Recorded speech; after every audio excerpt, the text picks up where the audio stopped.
Senja di Pekalongan, Jawa Tengah mestinya membawa ketenangan, namun bagi keluarga Harjo, kota yang terkenal dengan batiknya ini terasa seperti jebakan. Aroma malam yang merayap masuk ke rumah sederhana mereka justru menambah beban di pundak Pak Harjo, seorang pengrajin batik paruh baya yang kini hanya bisa menatap tumpukan kain tak terjual. Usaha batik Harjo yang dirintis turun-temurun kini diambang kehancuran. "Kita harus bagaimana lagi, Mas?" Lirih Bu Lastri, istri Pak Harjo. Suaranya syarat keputusasaan. "Adi butuh biaya kuliah, Nisa sebentar lagi masuk SMA. Modal kita sudah tipis sekali." Pak Harjo mengusap keningnya yang berkerut. Ia sudah mencoba segalanya, meminjam uang, mengikuti pameran di kota, bahkan mencoba membuat motif batik modern yang tak ia kuasai. Namun seolah takdir menolaknya. Sebuah dinding tak kasat mata menghalangi setiap upaya mereka untuk bangkit. Malam itu, setelah anak-anaknya terlelap, Pak Harjo memutuskan untuk mencari udara segar. Langkahnya tanpa sadar membawanya ke pinggir kota, menuju sebuah makam tua yang dikenal angker di bawah lindungan pohon beringin raksasa. Konon, makam itu adalah tempat orang-orang putus asa mencari jalan pintas ke kekayaan melalui cara-cara yang gelap. Di antara nisan-nisan yang pudar dan semak belukar, seorang pertapa misterius duduk bersila. Jubahnya lusuh, rambutnya gimbal, dan matanya memancarkan cahaya aneh di bawah rembulan yang pucat. Ia seperti menunggu kedatangan Pak Harjo. "Kau sedang dalam kesulitan, anak muda."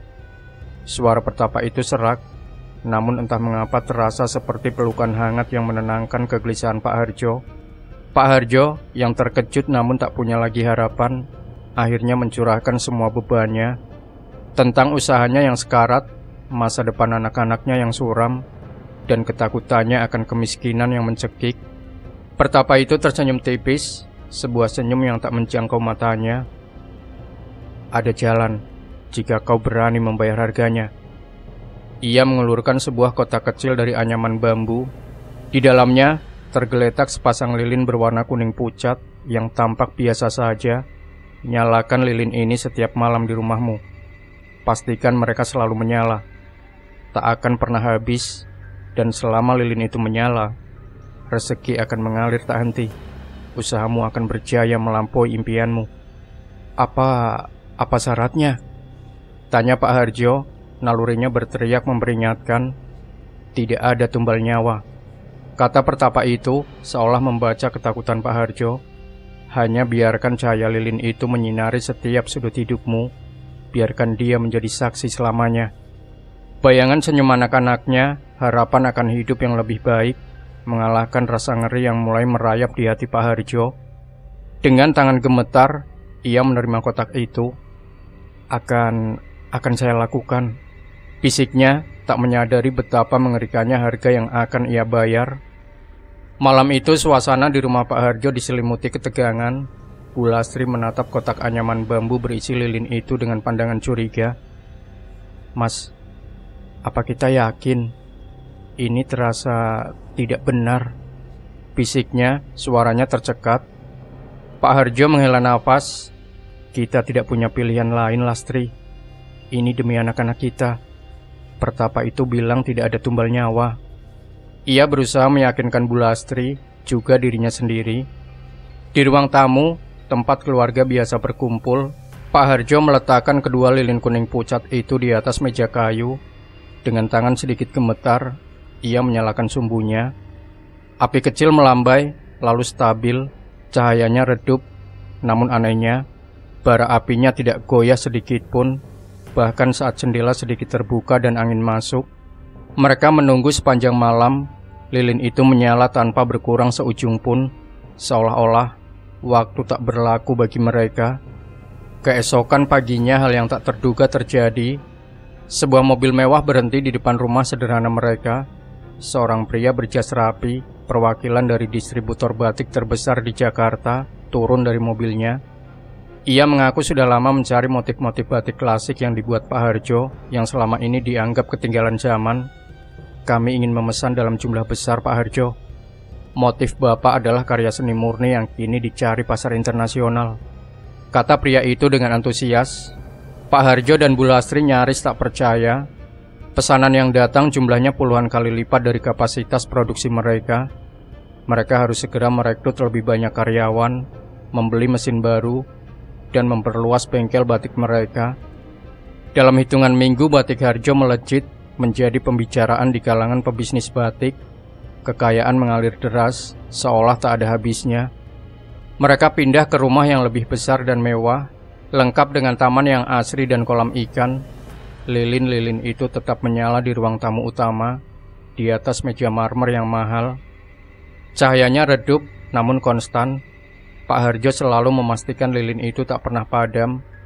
Bahkan saat mereka pergi berlibur ke Bali, seorang pelayan khusus ditugaskan untuk menjaga agar lilin itu tetap menyala di ruang yang terkunci rapat. Keluarga Harjo hidup dalam kemewahan yang dulu hanya bisa mereka impikan. Adi kini kuliah di jurusan seni rupa terbaik di Yogyakarta, dan Nisa diterima di sekolah favorit di Semarang. Mereka bersyukur, namun sesekali tatapan mereka akan jatuh pada lilin yang terus menyala itu, membawa serta perasaan tidak nyaman yang samar, seperti bayangan yang sulit dijelaskan. Kemewahan menyelimuti hidup keluarga Harjo. Mereka bisa membeli apa saja yang mereka inginkan, melakukan perjalanan kemana saja.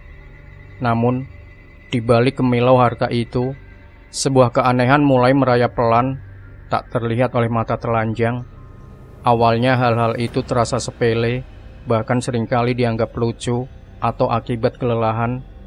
Suatu pagi, saat Pak Harjo hendak berangkat ke pabrik batiknya yang megah, ia mondar-mandir di ruang tamu, menggaruk kepalanya. Aneh sekali, kunciku di mana ya? Padahal baru saja kuletakkan di meja ini, gumamnya. Bu Lastri dengan senyum sabar menunjuk ke saku kemeja Pak Harjo sendiri. Pak Harjo tertawa canggung. Mungkin sudah tua Lastri, banyak pikiran. Beberapa hari kemudian giliran Bu Lastri. Ia berencana membuat hidangan kesukaan Adi, rendang daging yang resepnya sudah ia kuasai di luar kepala sejak gadis. Namun, saat hendak menumis bumbu, tangannya berhenti. Matanya menatap rempah-rempah di depannya dengan bingung. Mas, bumbu ini apa saja ya isinya untuk rendang? Kok aku lupa? Tanyanya lugu. Pak Harjo hanya mengernyitkan dahi. Bu Lastri akhirnya harus menelpon adiknya di desa sebelah untuk menanyakan resep turun-temurun itu. Keanehan itu mulai menjalar ke anak-anak mereka. Nisa yang selalu bangga dengan ingatannya yang tajam untuk pelajaran sejarah, mendadak lupa dengan tanggal penting ujian sekolahnya. Ia nyaris tidak ikut ujian, jika saja tidak diingatkan temannya. Yang paling membuat Bu Lastri cemas adalah Adi, sang pelukis muda berbakat itu yang selalu memiliki palet warna di benaknya. Suatu sore memegang kuasnya dan menatap kanvas kosong, bingung. Ibu, warna dasar itu apa saja ya? Tanyanya polos. Bu Lastri merasakan darahnya berdesir. Adi selalu tahu warna-warna. Setiap kejadian ini terasa seperti potongan-potongan pasir yang aneh, tidak berhubungan satu sama lain. Mereka semua menganggapnya hanya karena stres, pekerjaan yang menumpuk atau usia yang mulai bertambah. Tidak ada yang menghubungkannya dengan lilin abadi yang terus menyala redup di ruang tamu mereka. Mereka tidak menyadari itu adalah jejak pertama dari harga yang harus mereka bayar. Setiap ingatan kecil yang terlupa adalah santapan tak kasat mata bagi cahaya lilin itu yang terus menyala konstan, seolah mengisap sesuatu yang tak terlihat.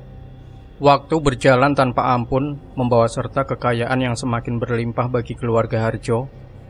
Pabrik batik mereka berkembang pesat, cabang-cabang baru dibuka di kota-kota besar. Mereka menjadi dinasti bisnis yang dihormati. Namun, seiring dengan kemakmuran materi itu, penyakit lupa mereka tidak hanya menetap, melainkan semakin parah, berubah menjadi mimpi buruk yang nyata dan kejam. Ingatan mereka tidak lagi sekadar menghilang secara acak. Kini yang merenggut adalah ingatan jangka panjang yang fundamental, yang membentuk identitas dan sejarah pribadi mereka. Pak Harjo yang dulu hafal setiap lekuk motif batik Pekalongan, suatu hari menatap salah satu desain klasiknya dengan kebingungan. Ini motif apa ya? Aku seperti belum pernah melihatnya. Karyawannya saling pandang tak percaya.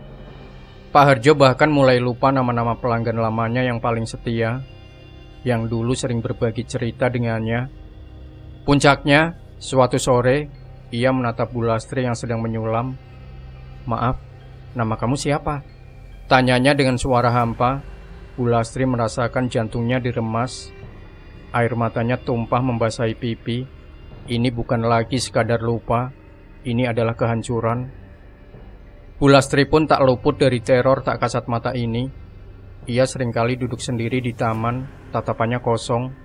Kenangan akan masa kecilnya di desa, momen indah saat Pak Harjo melamarnya, tawa pertama Adi saat masih bayi, celotehan lucu Nisa saat belajar berbicara, semua itu sirna dari benaknya. Ia tahu, ia punya suami dan anak. Ia tahu mereka tinggal bersama. Tapi kenangan detail yang membentuk ikatan emosional itu telah lenyap tak berbekas. Ia sering menangis tanpa tahu apa yang ia tangisi. Sebuah kesedihan murni yang muncul dari lubuk jiwa yang kosong. Yang paling memilukan adalah Adi. Bakat melukisnya yang luar biasa, yang dulu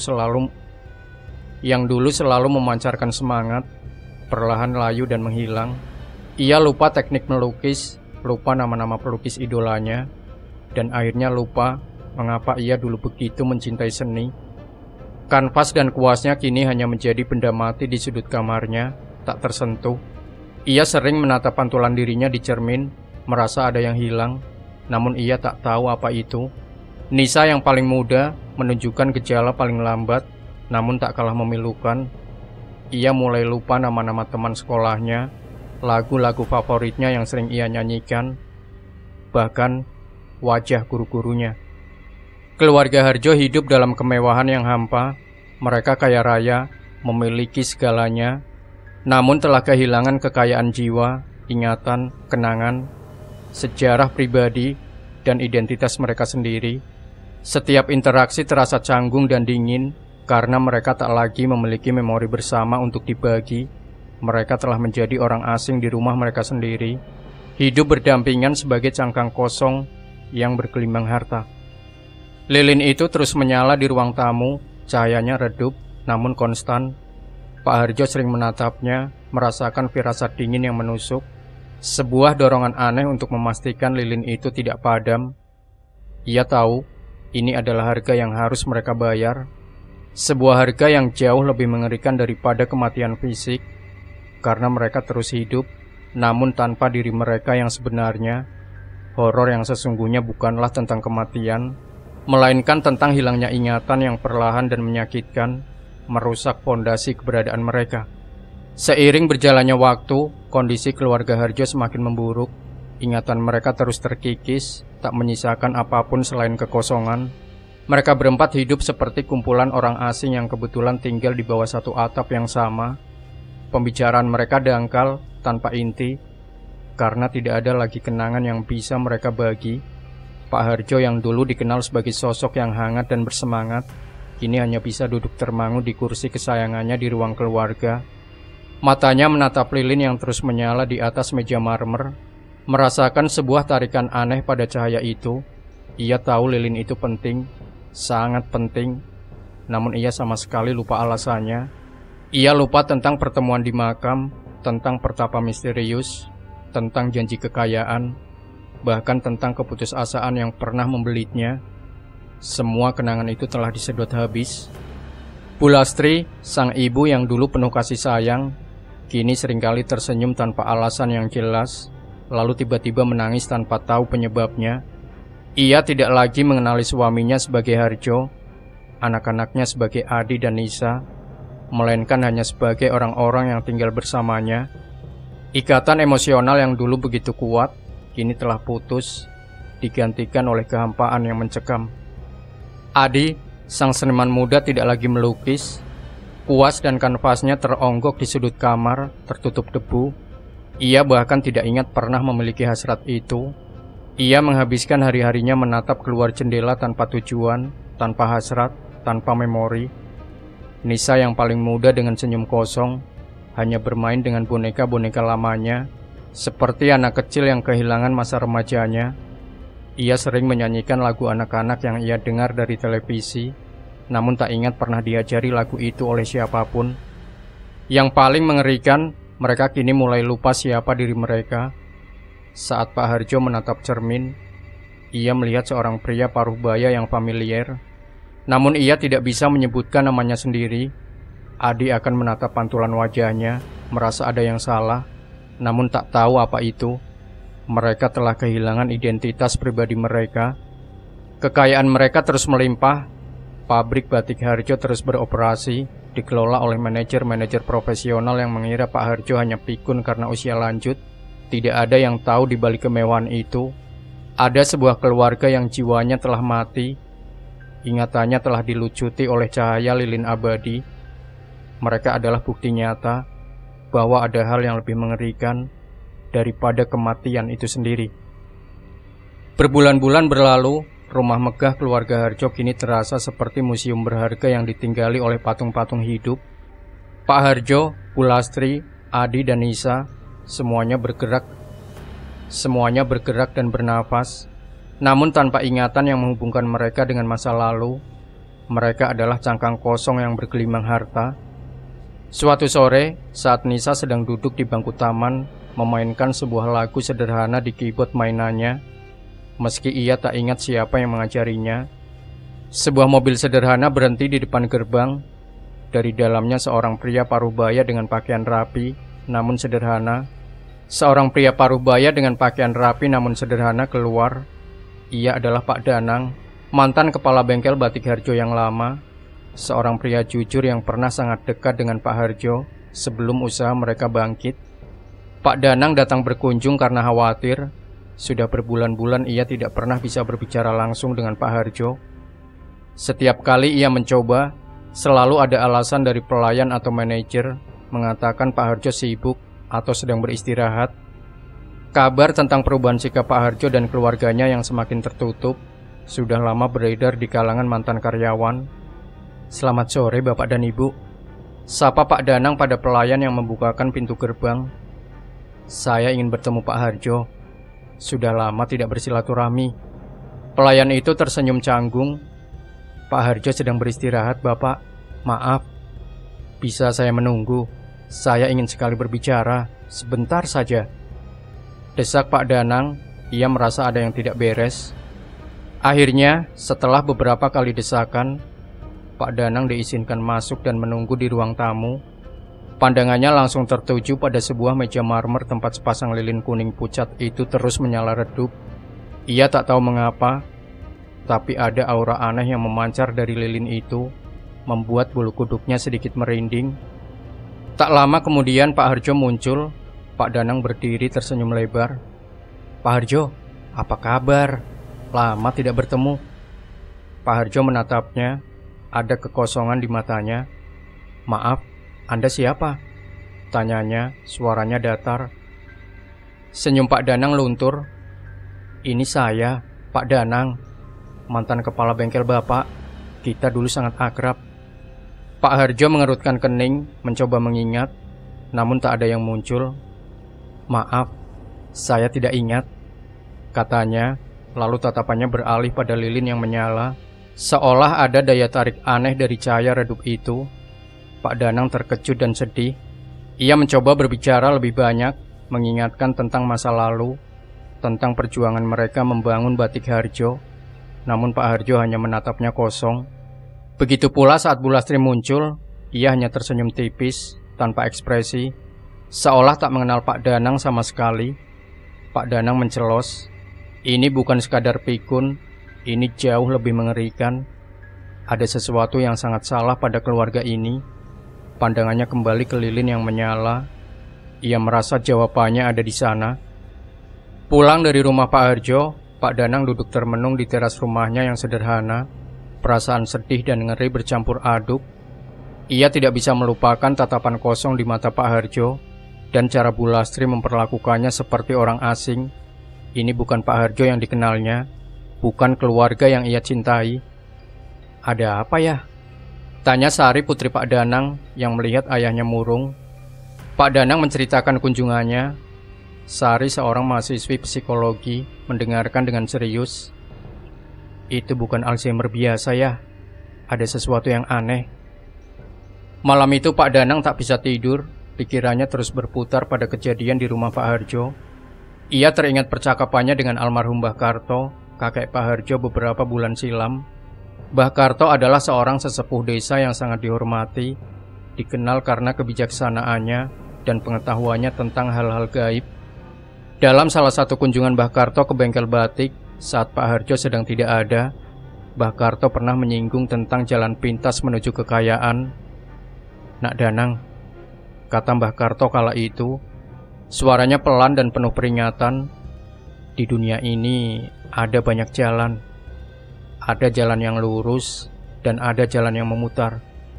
Tapi ada juga jalan yang terlihat mudah dan terang, namun sesungguhnya membawa kegelapan abadi." "Apa maksud Mbah?" tanya Pak Danang penasaran. Mbah Karto menghela nafas.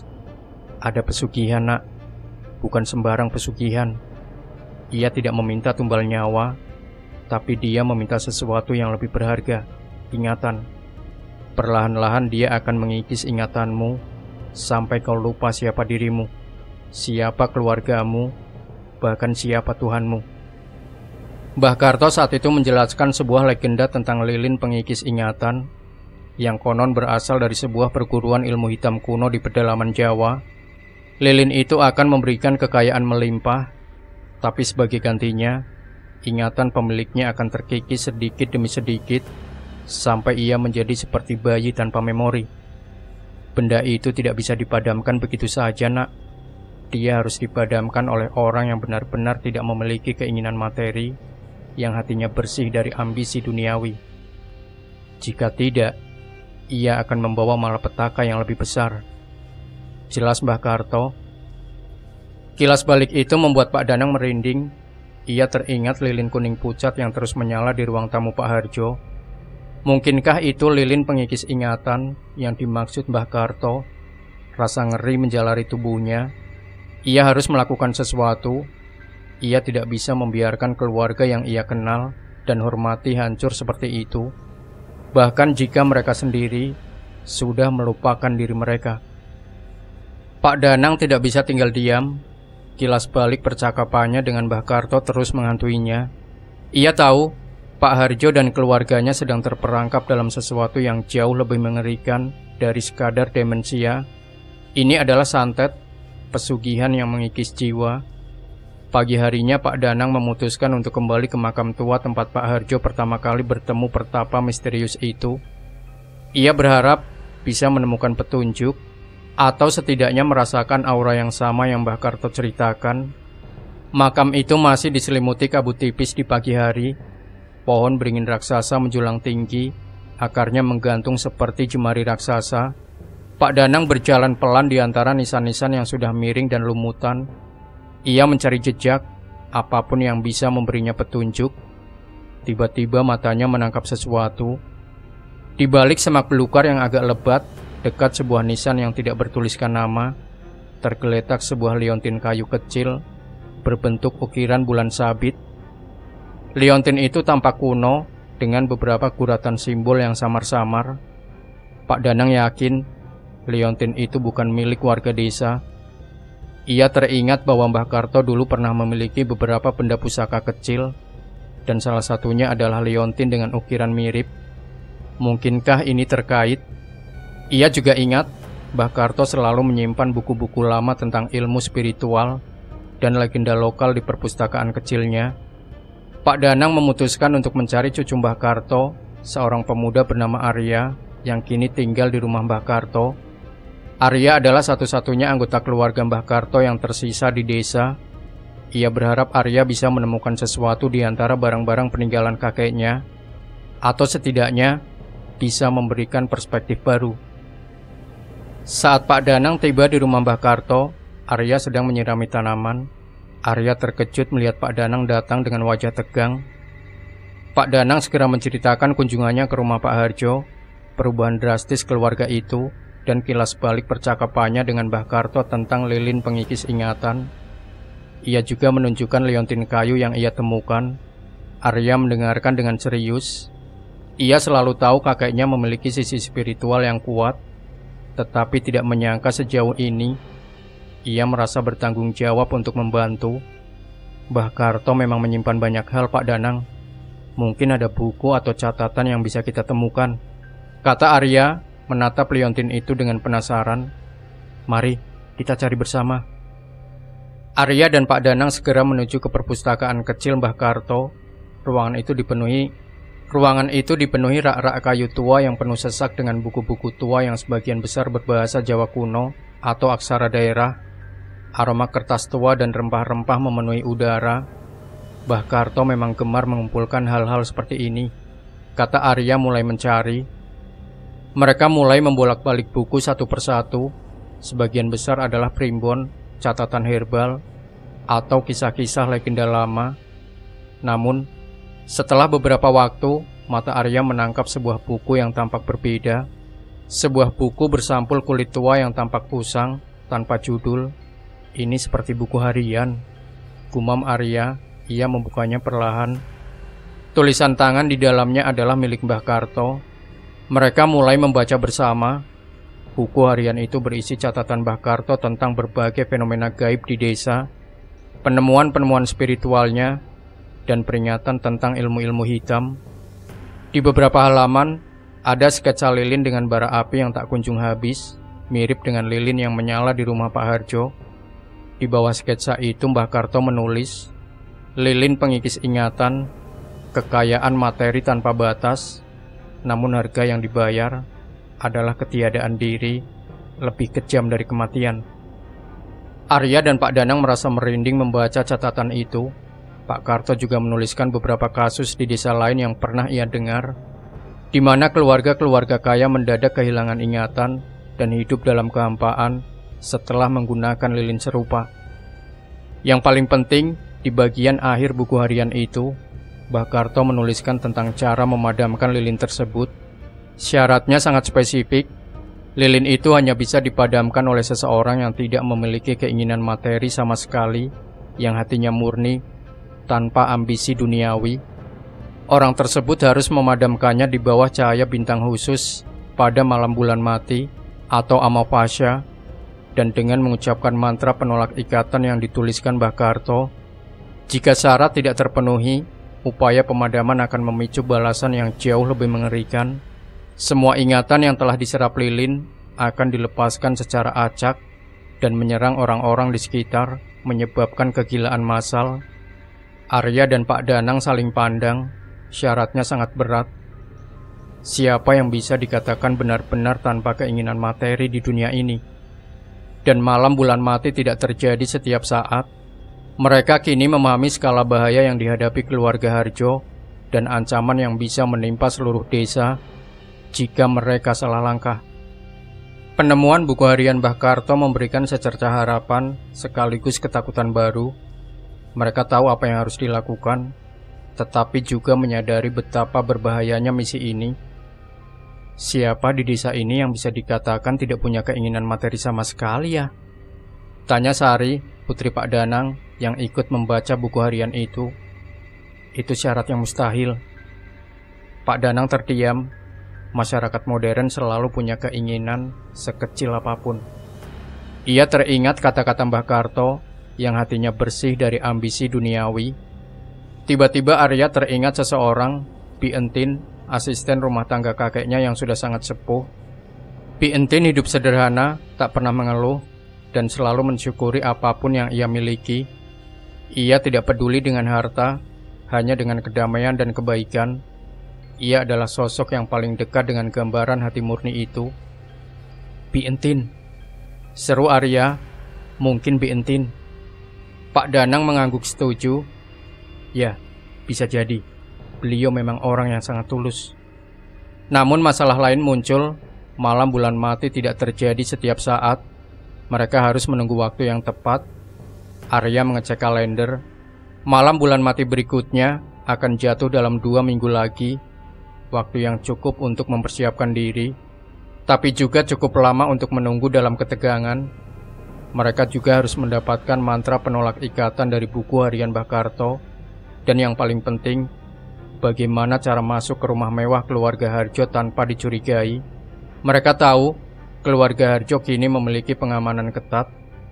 Kita tidak bisa langsung mendatangi Bi Entin dan memintanya melakukan ini, kata Pak Danang. Dia pasti akan sangat ketakutan. Kita harus menjelaskan pelan-pelan. Mereka menyusun rencana. Pertama, mereka akan mencari tahu denah rumah Pak Harjo yang baru dan pola pengamanan mereka. Kedua, mereka akan membujuk Bi Entin dan menjelaskan situasi ini dengan sangat hati-hati, tanpa membuatnya panik. Ketiga, mereka harus memastikan tidak ada yang mencurigai gerakan mereka, terutama mengingat status Nyi Sumi yang masih dihormati sebagai dukun desa dan seringkali dikunjungi oleh keluarga-keluarga kaya. Ada kemungkinan Nyi Sumi terlibat dalam pesugihan ini sebagai perantara. Malam itu mereka bertiga, Arya, Pak Danang dan Sari, duduk di ruang tamu Mbah Karto yang gelap, merencanakan misi penyelamatan yang sangat berbahaya. Bayangan keluarga Harjo yang kosong melintas di benak mereka, memicu tekad untuk bertindak. 2 minggu terasa seperti 2 tahun bagi Arya dan Pak Danang. Setiap hari mereka melakukan pengamatan terhadap rumah mewah keluarga Harjo. Mereka mempelajari jadwal para pelayan dan satpam, mencari celah. Gerbang utama selalu dijaga dan ada kamera pengawas di setiap sudut.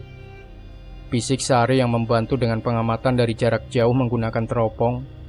Ada satu jendela di bagian belakang, tepatnya di area taman yang jarang dilewati, yang tampaknya tidak terlalu dijaga ketat. Sementara itu Arya dan Pak Danang mulai mendekati Bi Entin. Mereka tidak langsung menjelaskan tentang pesugihan, melainkan berbicara tentang penyakit aneh yang menimpa keluarga Harjo, dan bagaimana Mbah Karto, kakek Arya, pernah meninggalkan petunjuk untuk membantu. Bi Entin yang sangat menghormati Mbah Karto mendengarkan dengan seksama. Kami butuh bantuan Bibi, kata Arya akhirnya, menjelaskan secara samar tentang ritual pemadaman lilin dan syarat hati murni. Bi Entin dengan kelembutan hatinya, tanpa ragu menyatakan kesediaannya untuk membantu. Ia hanya ingin keluarga Harjo bisa kembali seperti semula. Sehari sebelum malam bulan mati, Nisa, putri bungsu Pak Harjo, terlihat duduk di taman belakang dekat jendela yang diincar Arya dan timnya. Ia memainkan sebuah lagu yang sangat familiar di keyboard mainannya, sebuah melodi yang dulu sering ia nyanyikan bersama teman-temannya di sekolah. Tiba-tiba ia terdiam. Pandangannya tertuju pada jendela kamarnya. Di sana, di balik kaca, ia melihat sesosok bayangan yang bergerak cepat. Bayangan itu sangat tipis, seperti asap. Namun Nisa merasakan sensasi dingin yang menusuk. Ia mengedipkan mata, dan bayangan itu menghilang. Nisa mengerutkan kening. Ia tidak ingat pernah melihat bayangan seperti itu.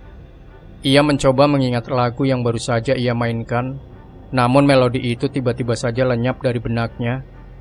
Di saat yang sama, di ruang tamu keluarga Harjo, nyala lilin abadi itu berkedip sesaat, menjadi sedikit lebih terang, lalu kembali redup. Sebuah energi tak kasat mata seolah memakan sesuatu. Nisa tidak tahu bayangan itu adalah manifestasi dari energi pesugihan yang semakin kuat. Dan setiap kali ia lupa, lilin itu akan mengambil sebagian dari dirinya. Ancaman bukan hanya datang dari luar, melainkan dari dalam rumah itu sendiri, dari benda yang seharusnya membawa keberuntungan. Dari benda yang seharusnya membawa keberuntungan. Malam bulan mati tiba, langit gelap gulita, tanpa seulas pun cahaya bulan. Ini adalah saat yang tepat untuk melaksanakan ritual pemadaman lilin. Arya, Pak Danang dan Bi Entin berkumpul di rumah Mbah Karto, mengulang kembali mantra penolak ikatan. Bi Entin tampak tegang, namun tekadnya kuat. Kita akan masuk lewat jendela belakang. Aku akan mengalihkan perhatian satpam dari depan, bisik Pak Danang. Sari akan menunggu di mobil di ujung jalan, siap jika ada sesuatu yang tidak beres. Mereka bergerak dalam kegelapan. Pak Danang mengenakan topi dan jaket tebal, berjalan santai menuju gerbang utama rumah Harjo, berakting seolah-olah ia adalah kenalan lama yang kebetulan lewat. Sementara itu, Arya dan Bi Entin mengendap-endap menuju taman belakang. Jendela yang diidentifikasi Sari memang tidak terkunci rapat. Dengan hati-hati Arya membukanya. Bau apek dan sedikit aroma lilin tercium dari dalam. Bi Entin melangkah masuk lebih dulu. Kakinya yang renta bergerak lincah. Arya mengikutinya. Jantungnya berdebar kencang. Mereka menyusuri koridor yang gelap. bersembunyi di balik pilar dan lukisan mahal. Suara dengkuran dari salah satu kamar satpam terdengar samar.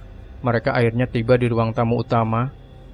Di sanalah, di atas meja marmer, dua lilin kuning pucat itu menyala redup, memancarkan aura dingin yang aneh. Lilin itu... Bisik Bi Entin, matanya terpaku pada cahaya itu. Saat Bi Entin melangkah mendekat, tiba-tiba sebuah suara dingin memecah keheningan. "Siapa kalian? Berani sekali masuk ke rumah ini." Arya dan Bi Entin tersentak. Dari balik sofa besar, muncul seorang wanita tua dengan wajah yang dipenuhi kerutan tajam, namun matanya memancarkan kilatan tajam yang mengerikan. Rambutnya disanggul rapi, dan ia mengenakan kebaya sutra hitam yang mewah. Ia adalah Nyi Sumi, dukun desa yang selama ini dihormati, yang seringkali menjadi penasihat spiritual bagi keluarga-keluarga kaya di Pekalongan. Nyi Sumi menatap mereka dengan seringnya sinis. "Jadi, kalian tahu tentang rahasia lilin ini? Dasar orang-orang bodoh. Berani sekali mencampuri urusanku." Arya maju selangkah, melindungi Bi Entin. "Jadi, ini semua perbuatanmu, Nyi Sumi. Kaulah dalang di balik pesugihan ini." Nyi Sumi tertawa, tawa yang serak dan menyeramkan.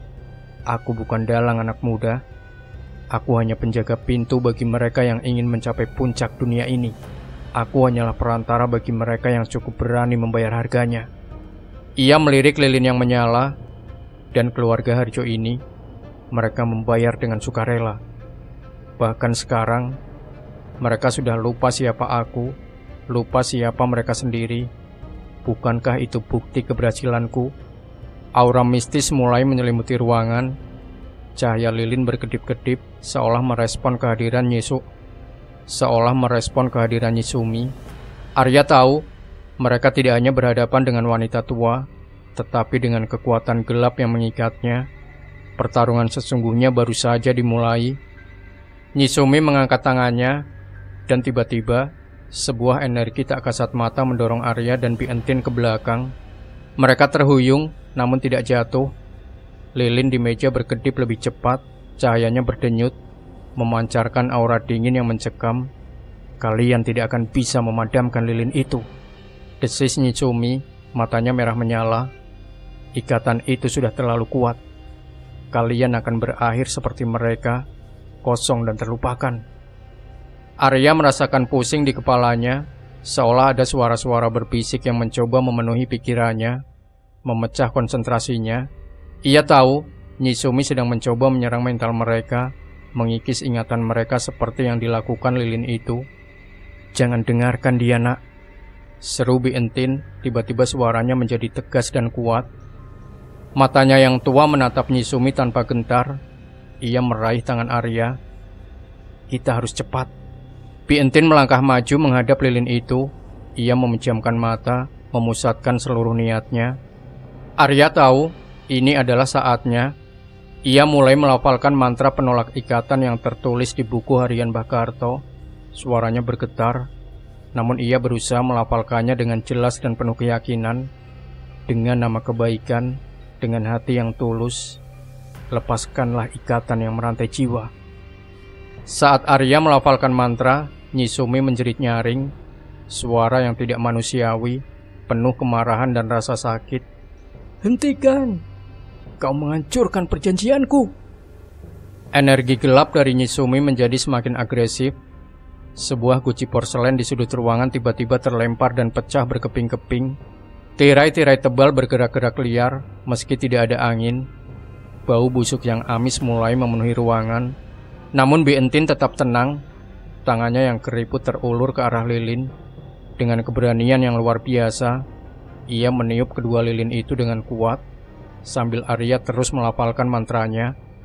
Api lilin itu berkedip-kedip liar, seperti kejang, seolah melawan. Cahayanya sempat membesar, memancarkan terang yang menyilaukan dan dingin. Detik itu, Arya merasakan gelombang ingatan yang kacau balau menyerbu kepalanya. Potongan-potongan kenangan yang bukan miliknya, tawa tanpa suara, wajah tanpa nama, kejadian tanpa konteks. Ia berteriak kesakitan, hampir pingsan. Nyi Sumi meraung, "Tidak, Kau tidak bisa. Itu akan menghancurkan mereka semua. Tapi Beintin tidak menyerah. Dengan napas terengah-engah, ia terus meniup, dan Arya terus melafalkan mantra. Mereka tidak tahu apa yang akan terjadi selanjutnya. Apakah mereka akan berhasil, ataukah mereka akan memicu malapetaka yang lebih besar, seperti yang diperingatkan Mbah Karto. Napas Beintin terengah-engah, dan Arya terus melafalkan mantra penolak ikatan. Gelombang ingatan acak yang menerpa dirinya semakin kuat, seperti badai yang tak berkesudahan. Ia melihat kilasan-kilasan memori yang bukan miliknya, tawa seorang anak kecil yang tak ia kenal, aroma masakan yang tak asing, tapi tak bisa ia identifikasi, wajah-wajah orang yang tak pernah ia temui. Itu adalah ingatan-ingatan keluarga Harjo yang dilepaskan secara paksa oleh Lilin. Nyi Sumi meraung kesakitan, suaranya melengking, tubuhnya mulai mengejang, dan bayangan hitam di sekelilingnya berputar semakin liar, berusaha melindungi Lilin. Bodoh, kau akan menghancurkan mereka semua, teriak Nyi Sumi, suaranya serak. Tiba-tiba, api lilin itu membesar drastis, menjadi kobaran api dingin berwarna kebiruan yang menerangi seluruh ruangan. Udara terasa bergetar. Sebuah kekuatan luar biasa memancar dari lilin, memenuhi ruangan dengan tekanan yang menyesakan. Arya merasa otaknya akan meledak. Ia hampir kehilangan kesadaran. Namun Beintin tetap teguh, meskipun tubuhnya renta, tekadnya sekuat baja. Ia memejamkan mata seolah menyalurkan seluruh kekuatan spiritualnya ke hembusan nafasnya. Dengan tarikan nafas terakhir, ia meniup lilin itu dengan terakhir kalinya, sambil bergumam sesuatu yang tak bisa Arya dengar. Wush! Api kebiruan itu padam seketika, meninggalkan asap tipis yang berbau aneh. Ruangan kembali gelap gulita, hanya disinari cahaya redup dari lampu darurat yang Mia letakkan di pintu. Sari letakkan di pintu. Lilin-lilin itu kini hanya sepasang batangan lilin biasa, mati dan dingin. Bersamaan dengan padamnya lilin, Nyi Sumi menjerit kesakitan yang tak terperi. Ia ambruk ke lantai, tubuhnya kejang-kejang. Wajahnya yang tua mendadak keriput, kulitnya mengering, dan matanya meredup, kehilangan kilatan jahatnya. Ia tidak lagi memiliki aura kejahatan yang mematikan, hanya seorang wanita tua yang tiba-tiba menua dengan drastis. Namun, cahaya belum sepenuhnya berlalu. Ingatan-ingatan yang telah diserap lilin itu dilepaskan secara acak, memenuhi udara seperti partikel-partikel tak terlihat. Arya dan Beintin yang paling dekat dengan lilin merasakan dampaknya paling parah. Arya melihat kilasan-kilasan hidup Pak Harjo masa kecilnya, perjuangannya dengan batik, senyum Bu Lastri saat menikah. Beintin juga tampak terkejut, matanya terbelalak, seolah melihat hal-hal yang tak terduga. Di luar ruangan tiba-tiba terdengar teriakan-teriakan panik. Pak Harjo, Bu Lastri, Adi dan Nisa yang selama ini hidup dalam kekosongan, kini merasakan serbuan ingatan yang datang tanpa persiapan. Mereka berteriak, menangis, tertawa histeris, seolah jiwa mereka baru saja dikembalikan secara paksa. Ini adalah efek samping mengerikan yang diperingatkan Mbah Karto. Arya tahu mereka telah berhasil memadamkan lilin, tapi mereka juga telah melepaskan badai ingatan yang tak terkendali. Suara-suara jeritan panik dari tawa histeris dari anggota keluarga Harjo menggema dari berbagai sudut rumah. Di ruang tamu, Beintin terhuyung, memegangi kepalanya. Matanya kosong sejenak, lalu kembali fokus, dipenuhi kengerian. Ini yang Mbah Karto maksud, bisiknya, nafasnya terengah-engah. Arya juga merasakan dampak badai ingatan itu. Kilasan-kilasan memori yang bukan miliknya terus berkelebat di benaknya. Ia melihat masa kecil Pak Harjo, tawarnya Adi saat pertama kali memegang kuas, dan tangisan Nisa saat terjatuh. Rasanya seperti ribuan kenangan yang bertumpuk dan bertabrakan dalam otaknya, menyebabkan sakit kepala yang luar biasa. Ia jatuh berlutut, mencoba menenangkan diri. Sementara itu, Nyi Sumi tergeletak di lantai, lemah tak berdaya. Wajahnya telah keriput dan menua drastis. Matanya kehilangan kilatan jahatnya. Ia kini hanyalah seorang wanita tua yang ringkih. Akibat kekuatannya telah terkuras habis oleh mantra dan kebaikan hati Bientin. Suara langkah kaki terburu-buru terdengar mendekat. Itu adalah Pak Danang yang berhasil mengalihkan perhatian satpam. Ia masuk ke ruang tamu, terkejut melihat kekacauan dan kondisi Nyi Sumi yang mengenaskan. "Apa yang terjadi?" seru Pak Danang panik. "Lilinnya sudah padam ya," kata Sari, suaranya parau. "Tapi ingatannya kembali. Mereka tidak siap." Mereka bergegas mencari anggota keluarga Harjo. Di kamar Pak Harjo mereka menemukannya duduk di tempat tidur, menangis terseduh-seduh. "Lastri, Adi, Nisa, aku ingat semuanya. Aku ingat betapa bodohnya aku." Ia meremas kepalanya, terbebani oleh ingatan yang kembali secara tiba-tiba, termasuk ingatan tentang perjanjian gelapnya. Di kamar Bu Lastri, mereka menemukannya berteriak-teriak histeris, menunjuk ke segala arah, seolah melihat hantu. "Siapa kalian? Pergi! Jangan sentuh aku!" Ingatannya yang kembali tidak beraturan, membuatnya tidak bisa membedakan kenyataan dan delusi. Adi dan Nisa juga dalam kondisi yang sama parahnya. Adi terduduk di lantai kamarnya, menatap kosong lukisan-lukisan lama yang ia ciptakan. Air mata mengalir di pipinya. Ia ingat semua kemampuannya yang hilang, semua masa muda yang terenggut. Nisa memeluk boneka lamanya, menangis tanpa henti, merengek tentang ketenangan yang tiba-tiba membanjiri benaknya. Kenangan tentang bagaimana ia melupakan lagu-lagu favoritnya. Keluarga Harjo kini tidak lagi kosong, tetapi dipenuhi dengan kebingungan, penyesalan, dan rasa sakit dari ingatan yang kembali secara tiba-tiba dan kacau. Ini adalah horor baru.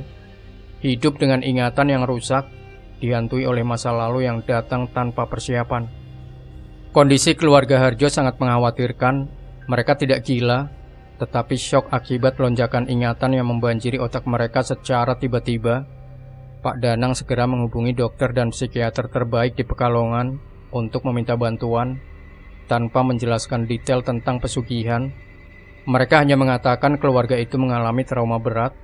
Sementara itu, Arya dan Bientin mengurus Nyi Sumi. Wanita tua itu kini hanya bisa mengerang lemah. Seluruh kekuatan sihirnya telah lenyap. Mereka membawanya ke sebuah kamar kosong di rumah Harjo, yang kini terasa lebih seperti rumah sakit jiwa. Melihat kekacauan ini, Arya merasa harus mencari tahu lebih banyak tentang pertapa misterius itu. Mbah Karto menyebutkan bahwa pertapa itu adalah bagian dari perguruan ilmu hitam kuno. Mungkin ada cara menstabilkan ingatan keluarga Harjo, atau setidaknya mencegah kehancuran mental mereka. Arya memutuskan untuk kembali ke makam tua tempat Pak Harjo bertemu pertapa itu. Ia ingin mencari jejak terakhir dari sosok itu. Kali ini ia pergi sendiri, membawa buku harian Mbah Karto dan liontin bulan sabit yang ia temukan. Makam itu terasa lebih dingin dan sepi di tengah malam. Angin berdesir di antara nisan, menciptakan melodi yang menyayat hati. Arya berjalan pelan, senternya menyapu kegelapan. Ia memeriksa setiap sudut, setiap pohon, setiap batu. Ia kembali ke nisan yang tidak bertuliskan nama, tempat ia menemukan liontin itu. Kali ini Arya melihat sesuatu yang berbeda. Di balik nisan itu, ada celah kecil di tanah, nyaris tak terlihat, tertutup lumut. Arya membersihkan lumut itu, dan menemukan sebuah ukiran samar berbentuk mata di batu nisan tersebut, yang tidak ia sadari sebelumnya. Ia menekan ukiran mata itu, dan celah di tanah sedikit terbuka, menampakkan sebuah kotak kayu kecil yang usang. Dengan tangan bergetar, Arya mengambil kotak itu dan membukanya. Di dalamnya ada sebuah surat yang ditulis di atas perkamen tua, dengan tulisan tangan yang sama dengan pertapa misterius itu. Isinya sangat singkat dan misterius. Jika lilin padam dan ingatan kembali, carilah cahaya penyeimbang di tempat yang saling kau lupakan. Carilah cahaya penyeimbang di tempat yang paling kau lupakan. Hanya itu yang bisa menstabilkan jiwa yang pecah. Jangan pernah mencari aku. Aku adalah bayangan dari kehancuran yang tak berujung. Pertapa bukanlah penyelamat, melainkan penuntun takdir. Surat itu tidak memberikan jawaban jelas, malah menambah misteri. Cahaya penyeimbang, tempat yang paling kau lupakan. Apakah itu berarti tempat yang dilupakan oleh keluarga Harjo, atau tempat yang dilupakan oleh Arya sendiri? Ini adalah teka-teki terakhir yang harus ia pecahkan untuk menyelamatkan keluarga Harjo dari kegilaan. Beberapa hari setelah badai ingatan, kondisi keluarga Harjo berangsur-angsur membaik di bawah pengawasan psikiater. Mereka tidak lagi histeris, namun masih sangat bingung dan kadang-kadang mengalami delusi ringan. Yang paling dominan adalah rasa penyesalan yang mendalam pada Pak Harjo, yang kini ingat sepenuhnya tentang perjanjiannya dengan pertapa misterius itu.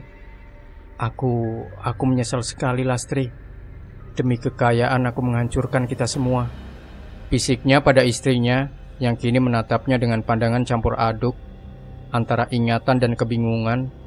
Bu Lastri, meskipun ingatannya belum pulih sepenuhnya dan masih sering melayang, menangis memeluk Pak Harjo, ada kerinduan yang mendalam di pelukan mereka, kerinduan akan ikatan yang sempat hilang. Adi dan Nisa, meskipun masih sering melamun, mulai menunjukkan tanda-tanda pemulihan. Adi sesekali meraih kuasnya, meskipun hanya untuk mencoret-coret tanpa tujuan. Nisa sesekali menyanyikan lagu anak-anak dengan lebih lancar. Arya menceritakan penemuan surat dari pertapa itu kepada Pak Danang dan Sari. Mereka bertiga berusaha memecahkan teka-teki cahaya penyeimbang dan tempat yang paling kau lupakan.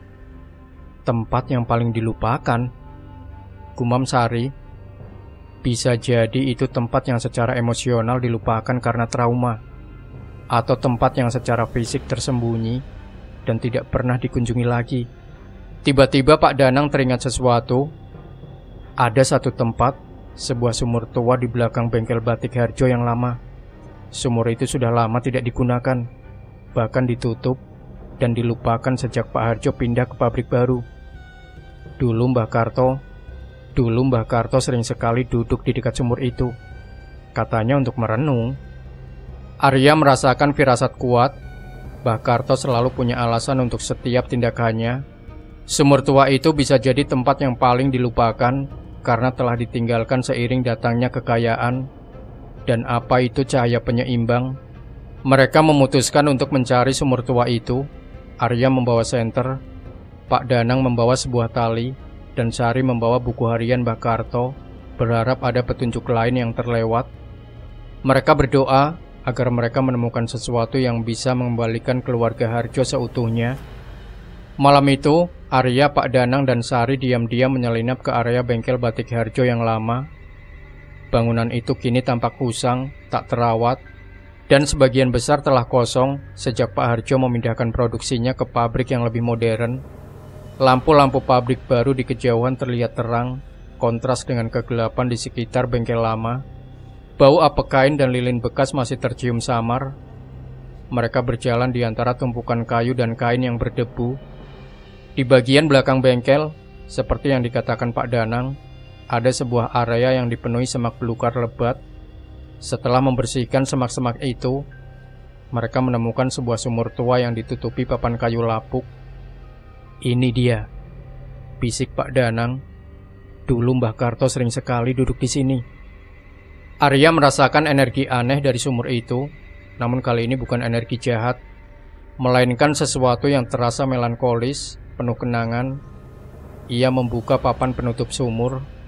Aroma tanah basah dan air dingin menyeruak.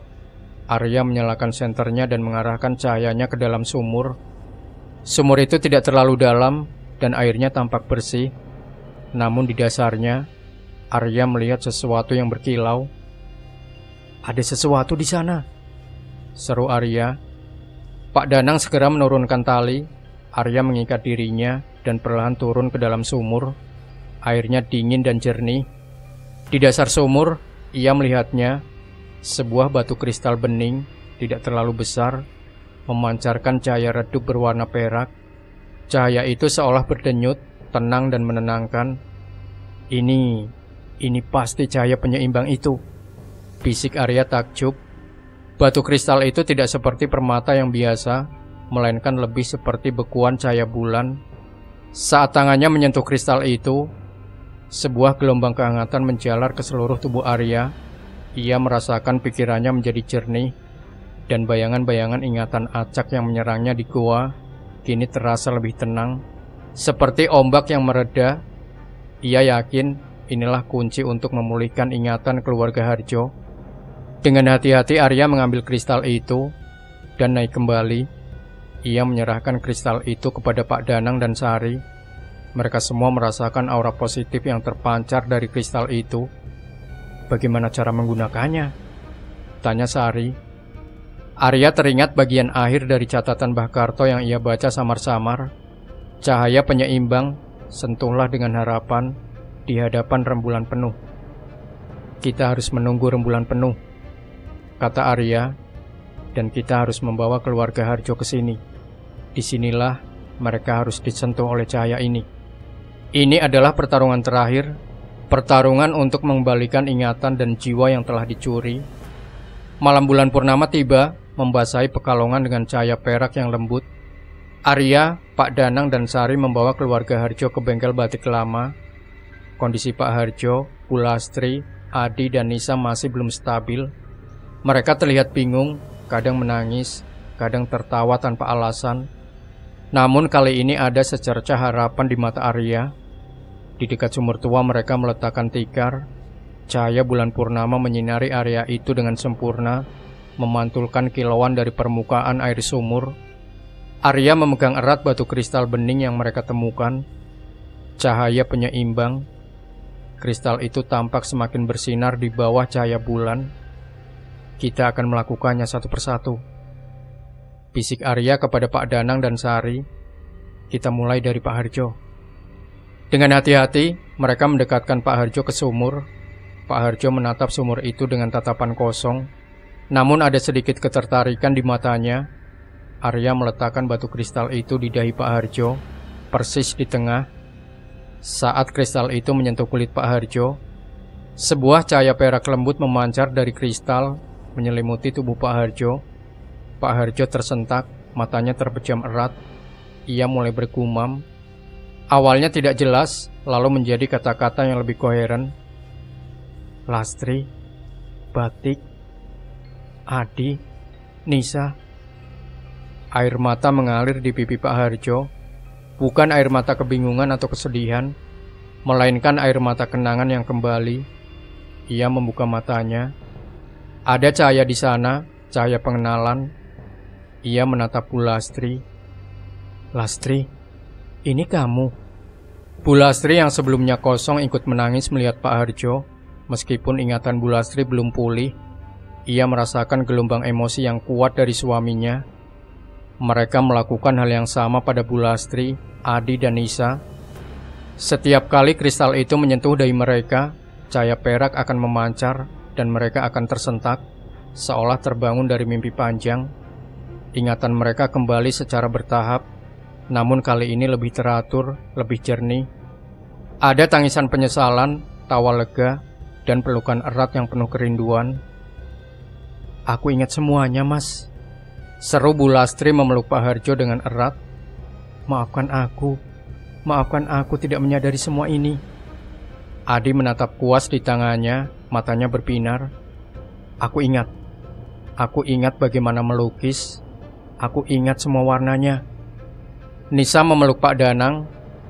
Pak Danang, aku ingat lagu yang pernah Bapak ajari padaku.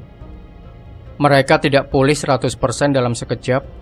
Trauma dari kehilangan ingatan itu masih ada, dan beberapa bagian kenangan mungkin akan tetap buram.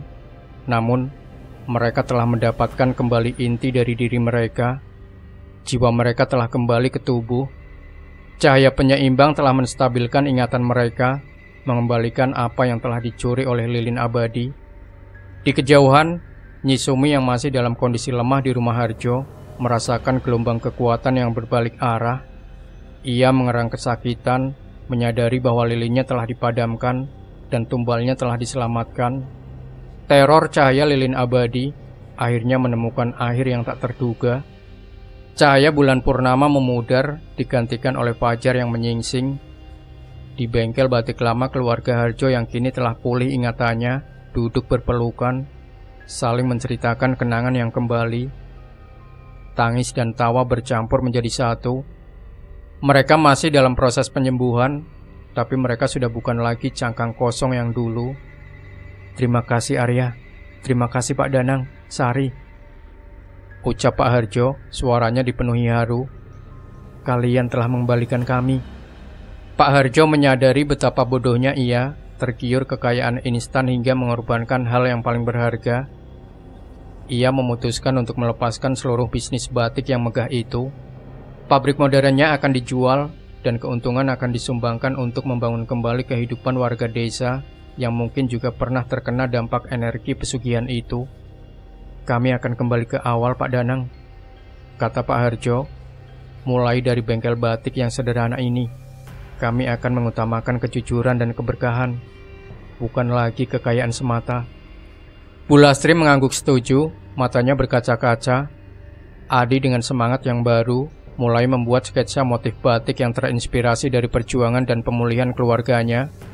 Nisa dengan senyum ceria mulai merencanakan untuk kembali ke sekolahnya. Nyisumi yang kekuatannya telah lenyap akhirnya ditangkap oleh warga desa yang telah mengetahui perbuatannya. Dari kesaksian Pak Harjo dan Sari, ia menghadapi hukuman atas kejahatannya. Sementara itu pertapa misterius itu tak pernah lagi terlihat. Arya setelah misi ini memutuskan untuk tetap tinggal di Pekalongan. Ia tidak lagi melihat kota batik ini sebagai tempat yang membosankan. Ia telah menemukan tujuan yang lebih besar, melindungi desa dari ancaman tak terlihat seperti yang kakeknya lakukan. Ia mulai mendalami buku-buku Mbah Karto, mempelajari lebih banyak tentang keseimbangan antara dunia nyata dan spiritual. Ia dan Sari yang terlibat dalam misi berbahaya ini semakin dekat. Mereka sering terlihat berdiskusi tentang ilmu-ilmu kuno dan cara membantu masyarakat. Kisah pesugihan cahaya lilin abadi menjadi pelajaran berharga bagi warga Pekalongan. Mereka belajar bahwa kekayaan tanpa batas yang diperoleh dari jalan pintas memiliki harga yang jauh lebih mahal daripada yang terlihat, bahwa yang terpenting bukanlah seberapa banyak harta yang dimiliki, melainkan seberapa jauh jiwa dan ingatan yang membentuk siapa diri mereka. Di Pekalongan, bengkel batik Harjo yang lama perlahan kembali hidup.